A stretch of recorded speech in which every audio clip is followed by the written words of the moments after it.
प्रदेश के गृह मंत्री डॉक्टर नरोत्तम मिश्रा जबलपुर पहुंचे। पार्टी से नाराजगी को लेकर बड़ी बात कही। कहा, मैं बहुत खुश हूं और प्रसन्न, किसी से नाराज नहीं हूं। कल भोपाल में मंच पर जगह न मिलने से नरोत्तम मिश्रा नाराज हो गए थे। यूक्रेन में फंसे छात्रों को लाने का राज्य सरकार लगातार प्रयास कर रही है। उन्होंने बताया कि प्रदेश के 86 छात्र यूक्रेन में फंसे हुए हैं। दूतावास के हम संपर्क में हैं, सभी सुरक्षित हैं। उत्तर प्रदेश में फिर से भाजपा की सरकार आएगी। गृह मंत्री ने कहा कि सपा सिर्फ दावे करती है, कांग्रेस ने जनता से झूठ बोला था, इसलिए 15 महीने में ही उनकी सरकार चली गई।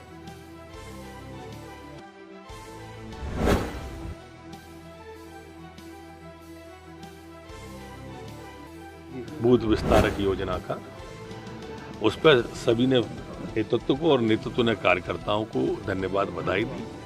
हमारा जो लक्ष्य चल रहा है माननीय ठाकरे जी में समर्पण निधि का, उसके बारे में विस्तार से बातचीत हुई। भाई साहब, अगर बात करें जबलपुर की, तो जबलपुर में लाइन ऑर्डर की स्थिति इन दोनों बिगड़ी हुई नजर आ रही है। आपको कम से कम मीडिया वाले हो धन्यवाद तो दो, कितनी बड़ी डकैती रॉबरी ट्रेस की है। मैं माल के वो भी पूछो, मैं उसकी मना नहीं कर रहा, पर एक काम जिसमें मोबाइल की भी कोई वो नहीं थी, डिटेल कॉल डिटेल, और उसके बाद ट्रेस करके ले आना, पकड़ के ले आना, माल बरामद करना, थोड़ा सा इसका भी तो बोलो यार। ऐसा क्या हमारी पुलिस को? बिल्कुल, इसमें क्या समाज आगमन हुआ है, क्या क्या कार्यक्रम यहाँ पर, जेल का निरीक्षण भी किया आपने?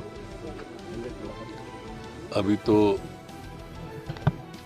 आज़ादी के भारत के अमृत महोत्सव में इस तरह से वीरों को पूजने का, वीरों को स्मरण करने का जो क्रम था, उसमें चूंकि इस जेल में रहे थे वो, और इस कारण से ये माटी पवित्र है।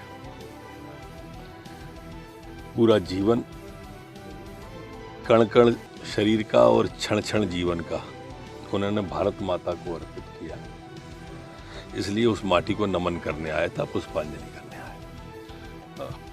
जानते हैं कि 2 लाख रुपए 10 दिन में कर्जा माफ कर देंगे और नहीं किया तो किसान डिफॉल्टर हो गए तो परेशान है, वो जानते हैं। अब कांग्रेस के प्रदेश अध्यक्ष कमलनाथ को और राहुल गांधी को माफी मांगनी चाहिए किसानों से कि हमने धोखा दिया, आप डिफॉल्टर हो गए। परेशान तो इसीलिए है ना। 4000 रुपये महीना इन्होंने बेरोजगारी भत्ता देने का घोषणा की, 15 महीने में 60,000 मिलने थे, 60 पैसे नहीं दिए, तो माफी मांगनी चाहिए। लिखित में झूठ बोलने वाली पार्टी अगर कोई है तो कांग्रेस पार्टी, जिसने रिटर्न में झूठ बोला। हाँ सर, कांग्रेस कह रही है कि 2023 में वापस वो सत्ता में आएगी। सत्ता में तो वो तब नहीं आए जब हम 15 साल सरकार में थे। वोट हमें तब ज़्यादा आए थे, सीट उनकी 4-5 ज़्यादा आई थी, पर बहुमत नहीं मिला था उन्हें। बीएसपी सपा निर्दलीय से जोड़ तोड़ के बनाई थी। किसी का दिल था, किसी का लीवर था, किसी की किडनी थी, किसी के हाथ पैर। साल भर में ये हुआ कि इस दिल के टुकड़े 1000 हुए, कोई यहाँ गिरा, कोई वहाँ गिरा। देखो, कांग्रेस साधु संतों का सदैव से ही अपमान करती रही है। जब भी हमारी संस्कृति की, हमारी सभ्यता की, हमारे संतों की, हमारे राष्ट्र की बात आती है, वहाँ कांग्रेस इस तरह का व्यवहार करती है जो अच्छा नहीं है। संत का सम्मान होना चाहिए। क्या बातचीत हुई है? कार्यकारिणी भंग की गई है। खराबी इंजन में, डिब्बे बदल रहे हैं। अब कमलनाथ जी 2-2 पद लिए बैठे हैं। जी जी, 2-2 पद छोड़े वो, अब इंजन को तो बदल नहीं रहे, डिब्बे बदल देते हैं, कभी महिला कांग्रेस, कभी जिला कांग्रेस। इससे कोई परिवर्तन नहीं आएगा, मेरे को ऐसा लगता है। हालांकि उनका आंतरिक मामला है। पीसी शर्मा जी कह रहे हैं कि ये आंकड़ों की बाजीगरी है, फैक्ट्री लगाने से बेरोजगारी दूर होगी, ना कि मेला लगाने। देखो, आज तक कांग्रेस ने हमारी किसी भी चीज़ की तारीफ तो की नहीं, और हम उनसे कोई तारीफ चाहते भी नहीं। हम आंकड़े की बाजीगरी कर रहे हैं तो वो बताएं कि उनने 15 महीने में क्या किया था। एक भी सरकारी नौकरी,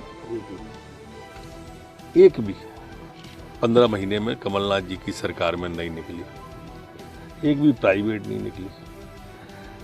हम कुछ करें तो आलोचना करते हैं, खुद ने कुछ किया नहीं। अब इस ऐसी राजनीति को क्या कहेंगे जो सिर्फ टीवी और ट्विटर और पेपर की दम पर कर रहे हैं। जनाधार तो लगभग सभी खो चुके हैं। घर घर चलो अभियान चलाया, पिछले महीने सभी घर बैठ गए। हाँ, सर, जिला अध्यक्ष को अलग कर